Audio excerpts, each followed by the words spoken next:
Shall we pray? Almighty and everlasting God, we humbly come now into thy presence, and we give thanks for all those who through the years thou hast used to strengthen, to comfort, to guide, and to help us. And we thank thee for thy servant who is here with us now, and ask that thou wilt guide him and direct him as he gives this memorial lecture. For Christ's sake. Amen.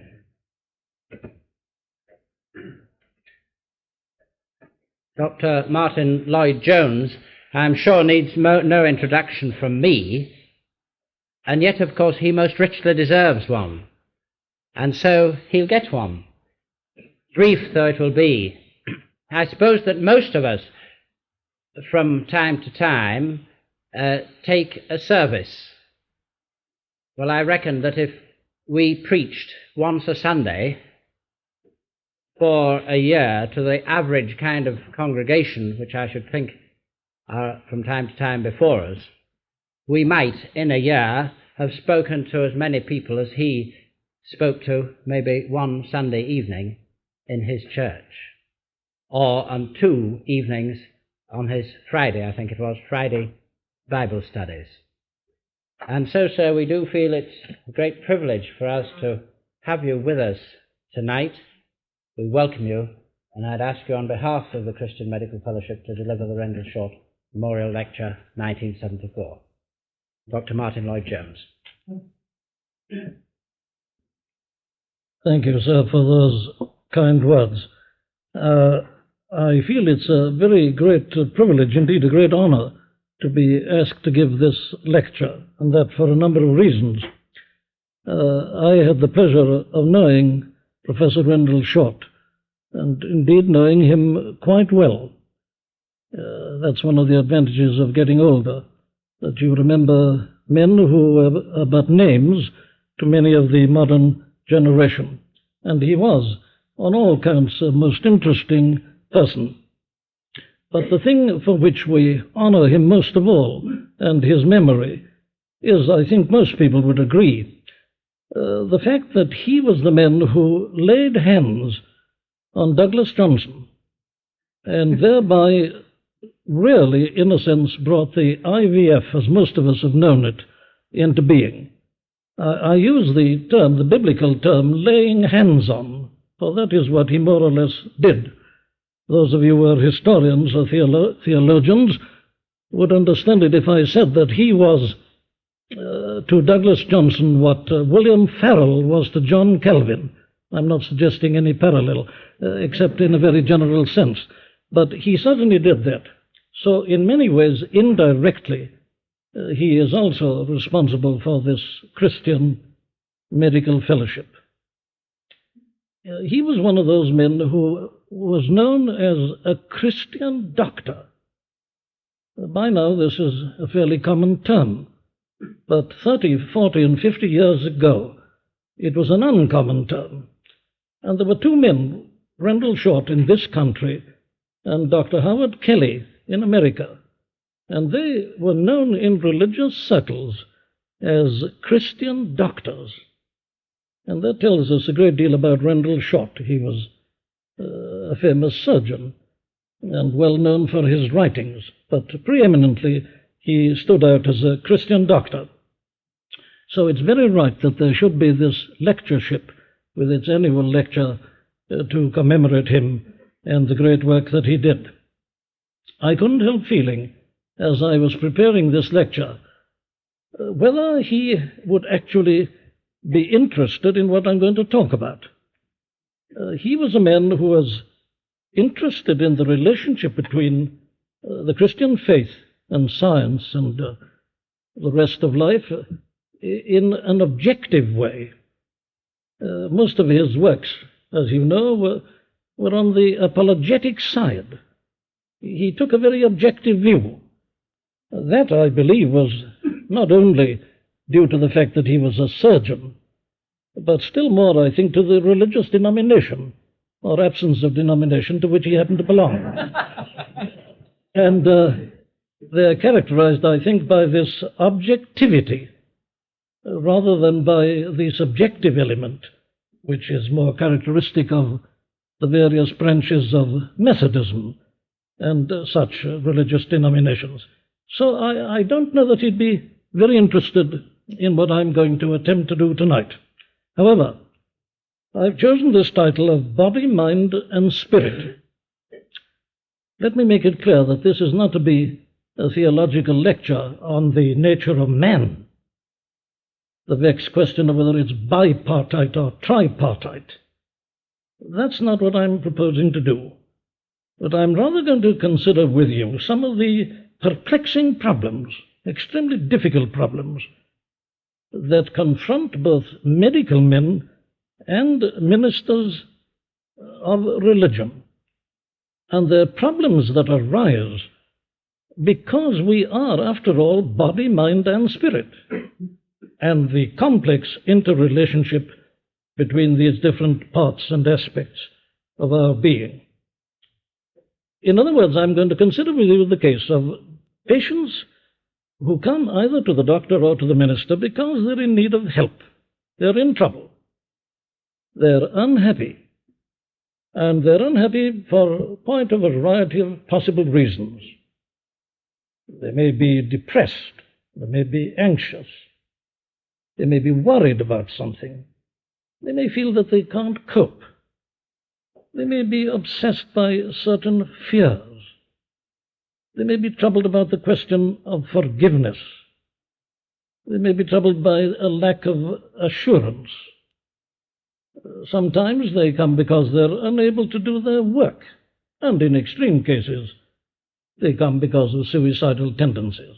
The spectrum of possible symptoms, particular symptoms, is a very wide one indeed. Now, that's the kind of case that I want to consider with you. And of course, we are seeing an increasing number of such cases at the present time. And that, I believe, is due to a number of factors. It's partly due to the character of modern life, the pace of life, the hectic character of life, the lack of help in the home, in the case of the married woman and the mother, and all the so-called rat race and the problems and the stresses and the strains of life and living. And my particular reason for calling attention to it is that I personally have certainly had to spend a great deal of my time in handling and trying to help such cases.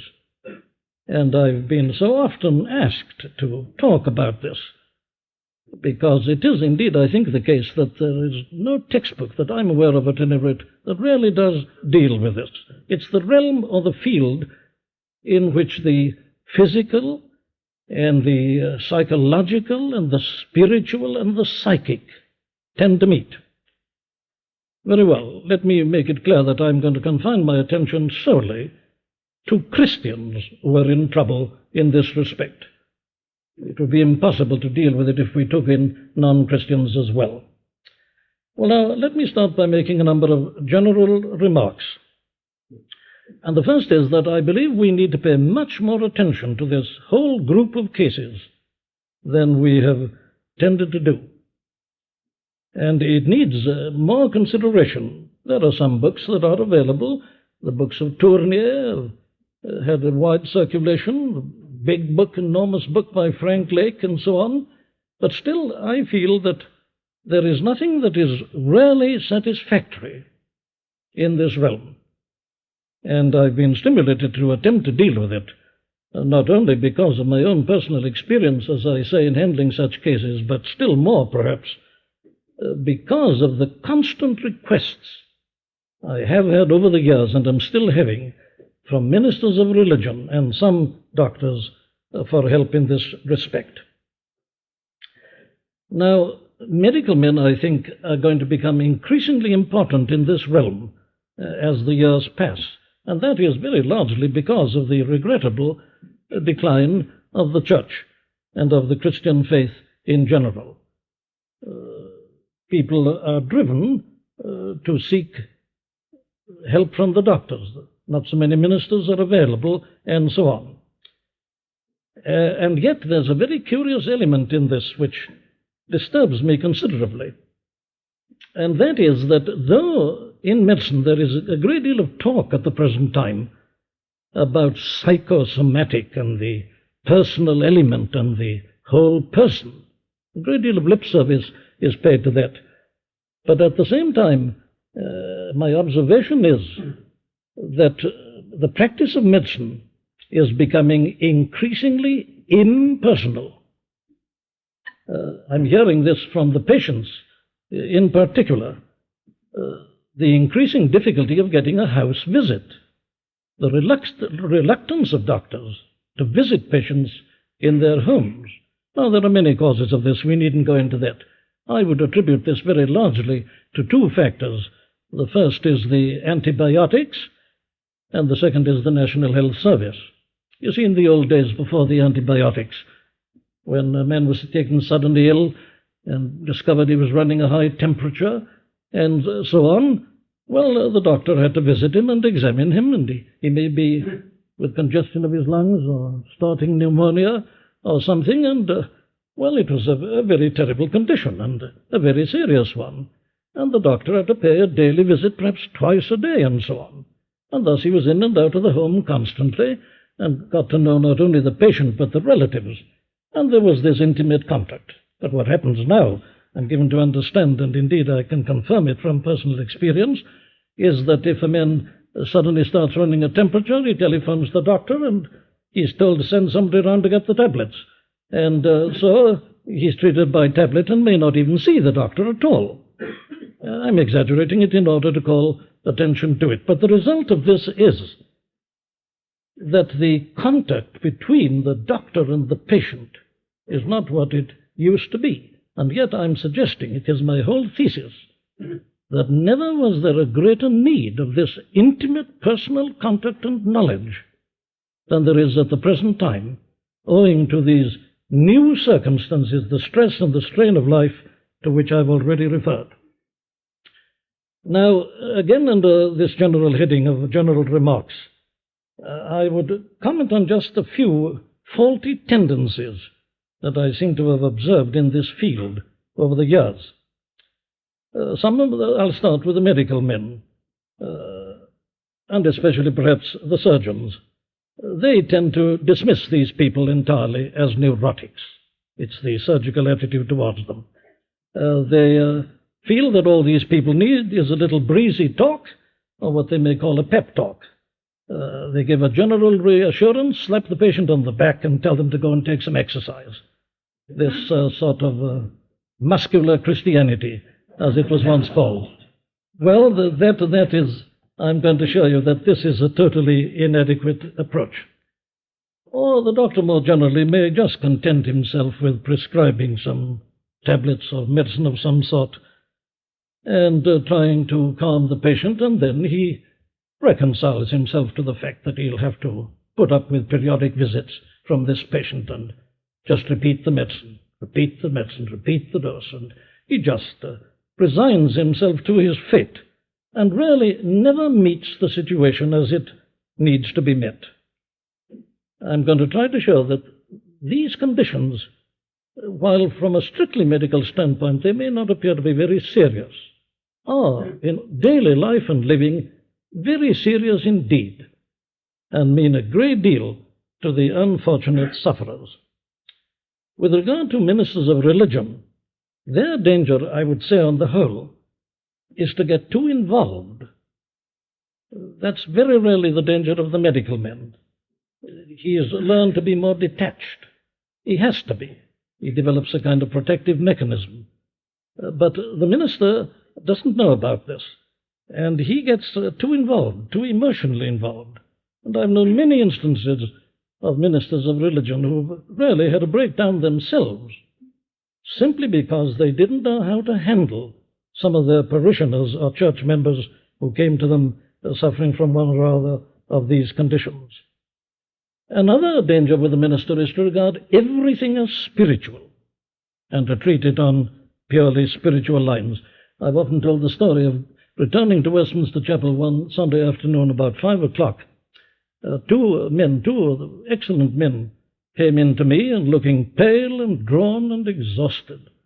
And I commented immediately and asked them what was the matter. Well, they said, "That's why we've come to see you." And I said, "Well, what's been happening?" And they told me how they'd been talking for 3 hours to a man who was an obvious manic depressive and who'd had repeated treatments in various institutions. They'd been dealing with him in a purely spiritual manner. They hadn't made the slightest difference to him, but they'd succeeded in exhausting themselves. And it's because of this failure to draw some of these distinctions and the danger of getting too involved themselves. Another danger with ministers in this realm I have found is this, that the patients feel that they can't trust the minister in this way, that they're afraid that they will be used as illustrations. Let me illustrate this in one case. I once got to know a minister from America. I happened to come to this country and to London, and in a most amazing way, something happened to him in a Sunday morning service. The man had come from America because he was what they called on the verge of a breakdown, and his deacons and church had insisted upon his taking a 6 months rest and holiday, paid all his expenses and so on. That man, his problem was completely solved through just listening to the sermon, and it was as a result of that that I got to know him. And I remember saying to him, when he told me his whole story, I said, "Well, surely you could have consulted one of your brethren in America, certain prominent ministers whom I named and so on." I said, "Did you go and talk to them?" "Oh, no," he said. I said, "Why not?" "Well," he said, "I was afraid to." I said, "Why were you afraid to?" He said, "I would have been used as an illustration in a sermon. They wouldn't have mentioned my name, but they would have given so many details that most people wouldn't have been able to work it out, and they would have soon have discovered that I was the man to whom the reference was made." This love of illustrations and stories, you see, made the poor men afraid to go to people who really were in a position to help him. However, those are general dangers. But there's one other aspect of this matter to which I must make reference, which amazed me some 35 to 40 years ago. Evangelical Christians had been much opposed to psychology until that time. There was a notorious, or famous perhaps I ought to say, minister of religion who was well known as a psychologist and who wrote books on these matters. And he was on the whole frowned upon by evangelicals, and they didn't quite approve of this. But there was a dramatic change in attitude of evangelical people, roughly, as I say, some, 35 years or so ago. And suddenly, a great vogue of psychology and of interest in psychology came into evangelical circles. And they were all now sending people to see a psychologist. I've often told the story of a poor fellow who came in to me on a Sunday night, and he was in great trouble. He'd been told to go to a college to be trained to be an evangelist, and he couldn't follow the lectures and so on. And he'd gone to the principal to say that he couldn't do this. And the principal immediately said to him, "You must see a psychologist." And the man had only come to me to ask for the name of a Christian psychologist. Now, this had become the vogue, and some of you perhaps are old enough to remember a particular psychologist practicing who had a great vogue and even wrote articles to a certain religious weekly paper, and who worked very hard indeed, seeing almost exclusively evangelical Christians, and found it a most lucrative practice.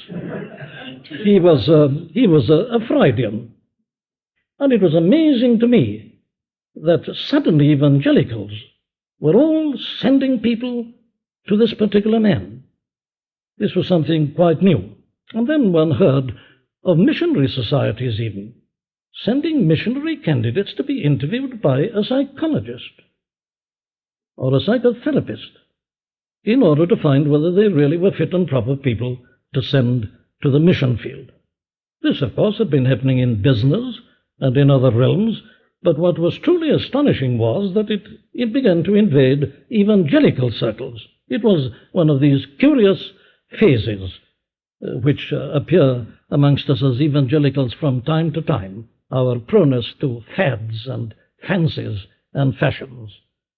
Well, these are just some general points. My last general remark is this, that lay Christians seem to me to do untold harm to this kind of sufferer. Almost invariably, I have to spend time in undoing what some overzealous lay person, I'm sorry to say, generally female, has done in talking to these poor people and doing it in a glib manner, uttering cliches. And they invariably do much more harm than good. Very well. Now let's approach our problem in this way. I'm going to try to describe to you as best I can my own practice, what I've been doing over the years. There I would be standing in my vestry and somebody had come in and I was presented with a problem. This person's in trouble. One of the reasons which I've already enumerated has brought them to me. What am I to do for them? Well, the first thing I had to do was to decide which group they belong to, or which department, if you like, they belong to. The first task was diagnosis, which involved immediately a differential diagnosis. And this is really my theme in this lecture, the differential diagnosis in the case of these poor people who come with these various problems. Let me say at once, it's something which is extremely difficult. I find differential diagnosis in this realm much more difficult than in clinical medicine, difficult as that may be at times. But this is extremely difficult. And it is, of course, a vast subject. I'm not going to pretend to deal with it in any exhaustive manner. I'm only going to give you some general points and review the subject in a very general manner. The trouble with doing this, of course, is this, that it is so much easier to do it in practice than to state in words what one's doing. Now, I'm not suggesting by that one is able to do this work by some sort of instinct or horse sense. That comes into it, I've no doubt, and experience is very valuable.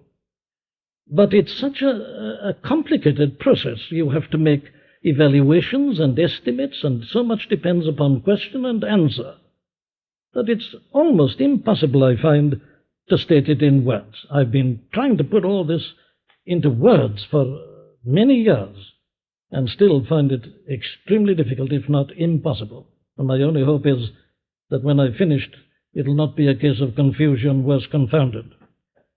Yet this is something which I'm saying is very essential. I've known people who've been treated in a very cruel manner. The people who treated them thus were not aware of being cruel. They didn't want to be cruel, but they were being cruel because of their ignorance. You're dealing with souls, you're dealing with persons, and we're all sensitive. We're all highly strung, in a sense, finely balanced, and great harm can be done. Very well. Here, then, is the patient or the person who's here for help, or what is now called counseling. How do we start? Well, my first question always was this: is it physical? I want to emphasize this, because there are some people to whom it never occurs that the whole thing may be physical. Because the complaint is in the realm of something nervous, it's assumed at once that there cannot be any physical cause. But I found so often that the entire trouble was due to some physical cause which could be treated. I've, I think, reported a case of a lady I was once asked to see, preaching in a certain town, afternoon and evening. I was asked if I'd see this lady between the two services. And she'd been depressed and so on, a schoolmistress. She'd given up her Sunday school superintendency and was not coming to the services so regularly and become depressed and unhappy and so on. And she'd been having treatment by correspondence from this great Christian psychologist, this minister, famous minister who practiced psychology, treating her by correspondence. And, of course, I just took one look at the woman, and she was a glaring case of pernicious anemia. I don't know that you see them now. You treat them much earlier. But we used to be able to spot pernicious anemia by looking at them, the lemon-yellow tint and so on. So characteristic. She was an obvious case, and the treatment of the anemia put the woman right. Well, then, we've therefore got to start with this. I remember another instance, and I'm giving you these examples to make my meaning plain and clear. I remember once being asked to see an old man who was in bed, and the trouble was that he was swearing like a trooper. That was the expression. Now, this man was a deacon in a chapel, and a highly respected deacon. But here he was, swearing. And what puzzled everybody was where he'd heard the vocabulary. However, the problem to his poor wife and the relatives and his minister and his doctor, with whom I saw the man, was the fact that this good old saint was behaving in this manner. And it was an acute spiritual problem to them. Well, it was perfectly clear that this man had arteriosclerosis, and probably, especially, the arteries at the base of his brain. And I was able to explain to them that this had a physical cause, that this wasn't a spiritual problem at all, a purely physical problem. And thereby I was able to give them great comfort. And now recently it's been very interesting. You've read about the case of King George III and this porphyrinuria and so on. He used to have periodic bouts of madness, as it was called. But now the view taken by so many is that this can be explained quite simply in this physical manner. But before this, one was aware of the case of the great Charles Haddon Spurgeon. Spurgeon used to get fits of depression. And in these fits of depression, he would feel sometimes that he was not called to preach. Sometimes he'd even feel that he wasn't fit to preach. Now, what was the matter with Spurgeon? Well, the trouble with Spurgeon was that he suffered from gout. And if you suffer from gout, if you have the gouty diathesis and have it in an articular form as he had, well, you will be depressed. It's a part of the condition. So, you see, you have to start with this possibility. Now, I've got a particularly interesting case to quote to you at this point. It's a case that has recently come to light. It's the case of Charles Darwin. And I'm going to quote to you now out of a statement made by Max Hamerton, who's an experimental psychologist in Cambridge, and he took part in a discussion in a BBC program on Freud, the status of an illusion. And this is what he says. During much of Darwin's long life, he suffered from a mysterious illness characterized by heart palpitations and feelings of lethargy and gloom. His doctors could discern no physical cause, and, as he himself suspected and rather resented, he was widely believed to be a hypochondriac. Darwin's hypochondria was a gift to the post-mortem analysts. He's referring here to Freud and company, and how they spread themselves over it. Darwin, they explained, hated his father. How do they know, you will ask? Well, they say so. And besides, he once wrote that his father was the kindest man he had ever known, and that proves it. And then he adds, doesn't it? So he hated his father and felt guilty about it.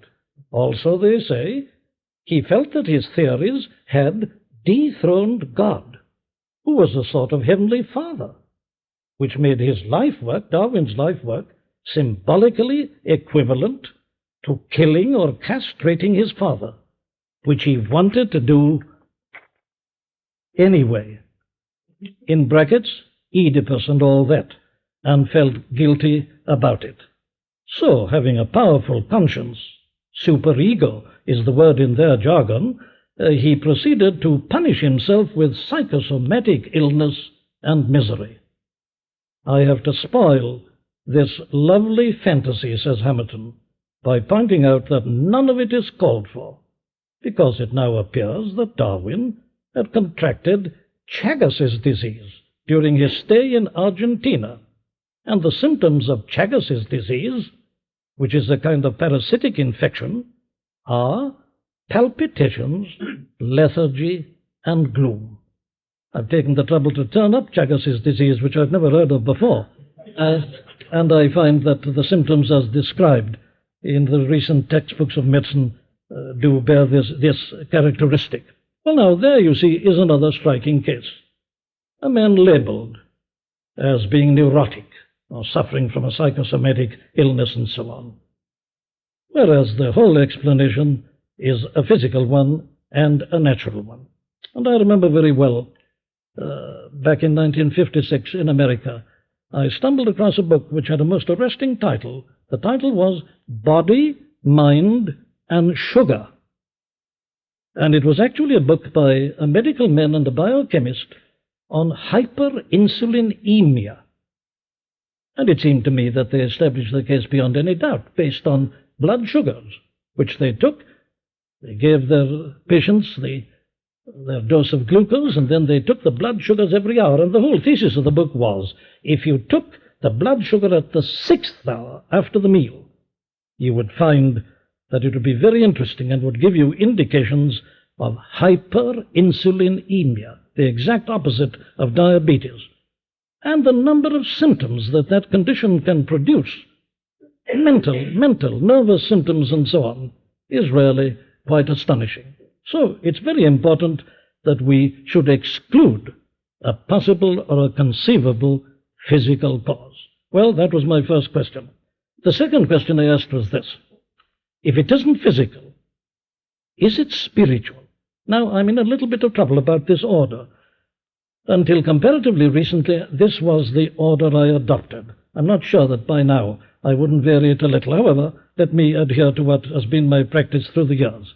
Is this a spiritual problem? What do I mean? Well, is it a problem that can be dealt with purely and solely in spiritual terms? Now, this again takes many forms. The commonest of these problems, I would say, are lack of assurance. That's a very common one. People are troubled about this, assurance. We were hearing so excellently about it last night. Then others come because of some particular sin. If only they could get rid of this sin, but this is getting them down. Or it may be the memory of a particular sin in the past. Another example is blasphemy or sin against the Holy Ghost. Or it may be serious backsliding or something like that. Now, these spiritual cases can come with presenting symptoms, if I may use such a term, which can be quite alarming. I'll give you one striking illustration and example of this. I remember, it must be getting on for 40 years ago, a little less perhaps, I was told one day that there was a man at the door in a state of great agitation with a younger man with him. And I went to the door, and there indeed was a man in a state of very great agitation, tall fellow, and hair all ruffled, and could scarcely contain himself. Well, I brought them into my study and began to talk, and I found that this man had just discharged himself from a nursing home where he'd been treated for 6 weeks for religious mania. And he really was desperate, virtually tearing his hair. And when he took hold of me in his desperation, I had a terrible feeling that he could crush me if he wanted to. He was such a powerful man, but he was beside himself. And the story was this. This man had been converted in the Welsh revival of 1904 and 5. And as the result of this, he'd become a very good man and a fine Christian and had done well in business. But after a number of years, he began to be a little bit slack. Began to smoke and drink and so on. In other words, he had become a thoroughgoing backslider. And he'd gone on like this for many years, doing very well indeed. He'd become a wealthy man, but as regards his Christianity, a backslider. Suddenly, and without any warning, and he never knew why, the reality of his position came home to him, and he began to worry about it. And it took this form. He said, of course, before, when I was unconverted, I did these things. I didn't know any better. And I was forgiven. That's all right. But now I've sinned against the light. I knew the truth, and I knew better. But I've been doing this. There's no forgiveness. And he began to get worried about this. The doctor diagnosed him as religious mania, which is the common diagnosis, and he'd been put into this nursing home, and there he'd been treated in various ways, but was getting worse rather than better. Well, now, this is an example of this kind of case. I put him under the spiritual heading because the treatment I gave him was purely spiritual. I needn't have known any medicine at all. I dealt with him purely in terms of the Scripture and its teaching, and the man was completely delivered. I've had many, many such cases. I remember a lady who was in quite a prominent and responsible position, which involved her having to take prayers every morning. And she'd got into a state where she could no longer do this. She would sweat violently, and in the end she couldn't do it at all. And it was all due to something she'd said about God 22 years before. This woman had had 2 courses of deep analysis. I think both were by the gentleman to whom I've already made reference. And she'd also had treatment from others. And the way in which she came to me was quite interesting. I received a letter asking if I would see her. So I saw her, and she only had one question to ask me: could I recommend a Christian psychologist? That was a very common request that was made of me when I was at Westminster Chapel. And I sent many people to such, but I think I prevented still more from going to them. And I used to say at one time that if you ever heard that I'd been shot, you could be quite sure I'd been shot by a psychotherapist. However, that's all she wanted. But I began to say, why do you need to see a psychologist? That's the question to put. Why? And she told me her story. And it was quite clear to me that she needed scriptural understanding. She needed to reason properly from the Scriptures. And she really was completely delivered. And she's still alive and rejoicing in her Christian life. Now, the diagnostic point, this is what I'm trying to come to help. I felt always that I had a diagnostic point with these people, and it is this. These people always show a readiness to listen and almost to jump at the verses one quotes to them which give them relief.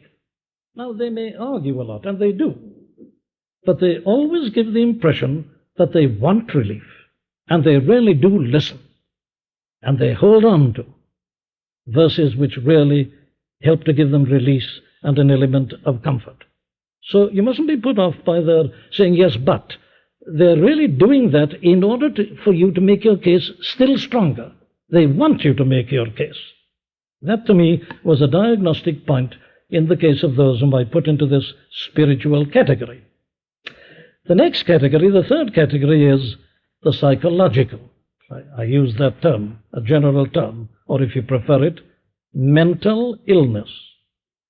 Now, this is a very interesting category, and especially at the present time, because we are now in the midst of one of the latest crazes or fashions in evangelical circles in this department. This concept of mental illness is under great attack at the present time.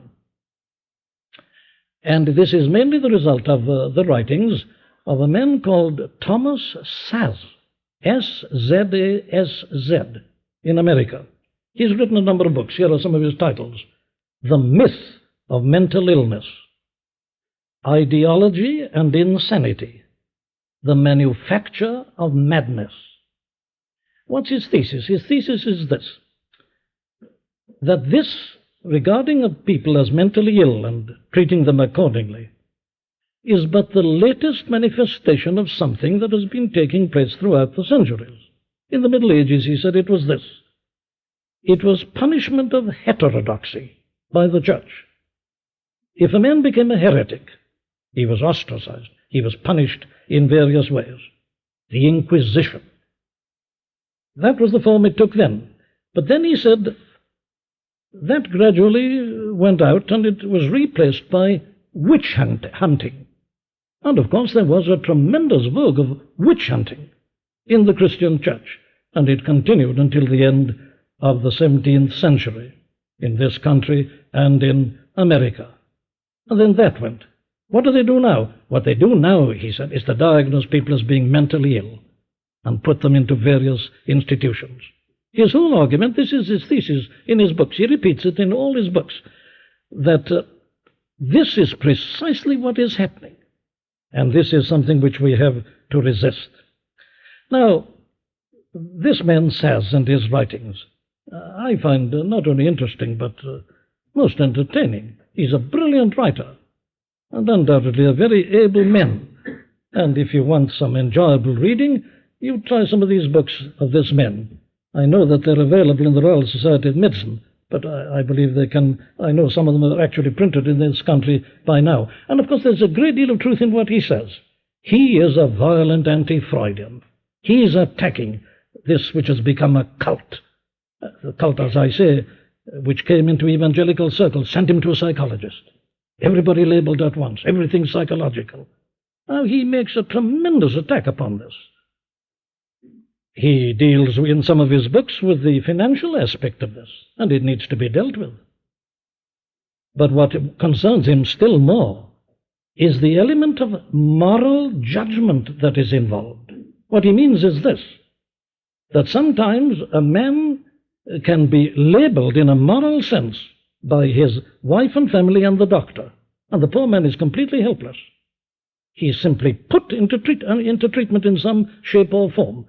They assess him, they pass judgments upon him, and he points out that if this continues, that there will be a real danger to individual liberty. Now, you've read probably in the press, if not elsewhere, of how all this is happening in Russia at the present time, and there it's in a blatant form. But there is no doubt whatsoever but that in America it's entered a lot into industry and in men either not being given a post or being sacked from the post and so on. And in many other respects, people who are in any way difficult are immediately labeled.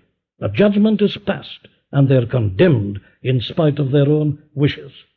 And he points out how, and quite rightly, he's right in pointing out that these psychiatrists take it upon themselves to pass opinions upon anybody. I've quoted you the statement already how they make these post-mortem diagnoses of men who've lived in the past. The case of Darwin and others. Everybody can be explained, and they can tell you all about Hamlet and so on, these post-mortem diagnoses. But they do the same kind of thing with people who are still alive. And he quotes in one of his books how the character of a man who was setting up to be president of the United States was assessed in this way, and it was published in the papers. And there were people who were ready to believe it, believing, of course, that these men have a complete understanding of human nature and of the various aspects and characteristics of that nature. So he stresses this tremendous danger, and he exposes it all. And he has some most interesting and amusing things to say. He quotes, you see, from the past, and what he's out to prove is this, that you read of what they did with people like this in the past, and you're horrified. He says they're doing exactly the same now in a more polite way. And amongst the other things which he quotes was this one. He points out in his book, The Manufacture of Madness, this, here I quote, as recently as 1860, it was not necessary to be mentally ill to be incarcerated in an American mental institution. It was enough to be a married woman. When the celebrated Mrs. Packard was hospitalized in the Jacksonville State Insane Asylum for disagreeing with her minister husband, the commitment laws of the state of Illinois proclaimed that married women may be entered or detained in the hospital at the request of the husband or the woman or the guardian, without the evidence of insanity required in other cases. Here was a woman who was thrown into an asylum for venturing, you see, to disagree with her minister husband. Now, I'd be interested to know your reaction to that kind of statement. I'm sure that most of you would bemoan the fact that human beings had ever been guilty of such conduct. But I think I know one or two present who are muttering to themselves, "Those were the days." However, This recording of the Rendell Short Lecture given by Dr. Martyn Lloyd-Jones will be found on the next CD in this series.